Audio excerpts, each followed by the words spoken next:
Bienvenue pour cette nouvelle capsule audio sur l'eau en tant que boisson qui pénètre dans notre corps. Le but de ces audios est de partager les clés simples pour augmenter notre vitalité et permettre à notre corps de fonctionner de façon optimale.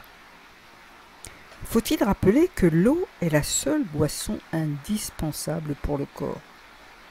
Hormis bien évidemment chez le nourrisson qui a besoin du lait de sa maman dans les premiers mois de sa vie.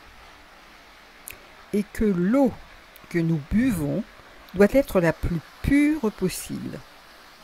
Cette eau joue un rôle important parce qu'elle permet de drainer une partie des déchets via l'urine.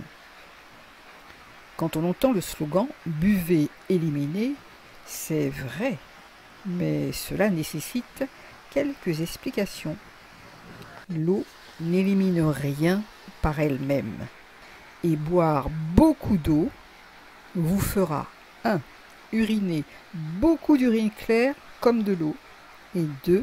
Fera fonctionner plus vos reins.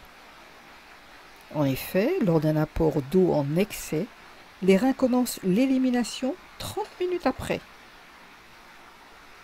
Le maximum est atteint au bout d'une heure. Les reins jouent un rôle important dans l'équilibre hydroélectrolytique du corps. Le travail d'élimination est avant tout un travail cellulaire. Alors, combien boire et quand boire? Pour un individu de 60 kg environ, 1,5 litre par jour réparti au cours de la journée. Quand boire? Le meilleur moment pour boire en dehors des repas. 20 minutes avant et 2 heures après. C'est une entrave à la digestion que de boire en mangeant.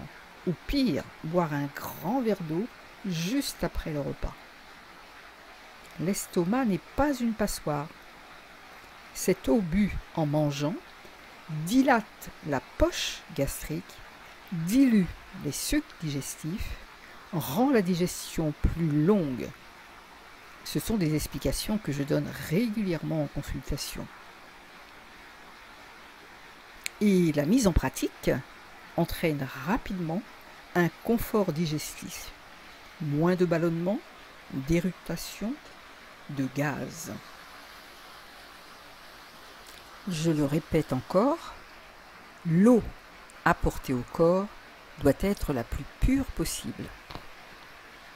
Il faut savoir que les fruits et les légumes nous apportent une eau riche en vitamines et en minéraux qui sont assimilables pour le corps. Songez à notre eau de coco. Par contre, ce n'est pas le cas pour l'eau pure qui doit être le moins minéralisée possible. Comment s'y retrouver dans toutes les eaux minérales? Eh bien, il faut lire les étiquettes, avec une loupe s'il faut, car c'est écrit en tout petit. Les résidus secs à 180 degrés doivent être inférieurs à 50. Actuellement, l'eau en bouteille représente un certain budget pour les foyers.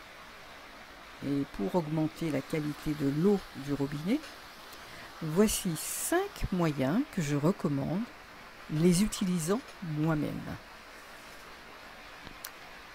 Premier moyen, vous pouvez remplir des bouteilles en verre avec de l'eau du robinet le soir. Vous les laissez sur votre paillasse sans boucher les bouteilles. Une bonne partie du chlore va s'évaporer durant la nuit. Cette eau est prête à consommer avec déjà moins de chlore. Vous pouvez aussi exposer ces mêmes bouteilles au soleil le lendemain matin pendant 1 à 2 heures. Donc vous aurez une merveilleuse eau solaire. Le deuxième moyen, c'est l'eau de pluie que je continue à boire. L'eau de pluie récoltée comme dans le temps, dans une chaudière couverte. Donc vous la filtrez avec une passoire pour remplir des bouteilles en verre. Et pareil, cette eau peut être passée au soleil ou non. Le troisième moyen, c'est le charbon de bois dans l'eau. très à la mode en ce moment, avec un petit bâton de bois qu'on appelle binchotan. Mais nous le faisions déjà. Un morceau de charbon de bois et de soufre dans une jarre. Quatrième moyen, il s'agit du filtre, du moins de la cartouche filtrant type Brita. C'est mieux que rien.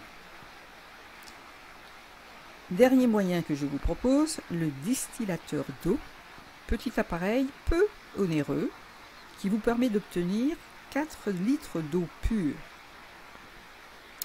Voilà ce que je fais pour avoir une bonne eau à la maison.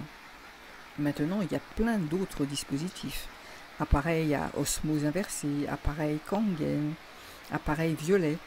Très intéressant aussi et beaucoup plus onéreux.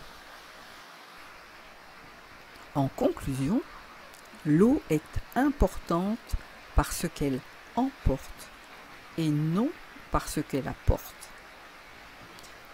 Et plus notre corps fonctionne bien, au mieux fonctionne son système immunitaire.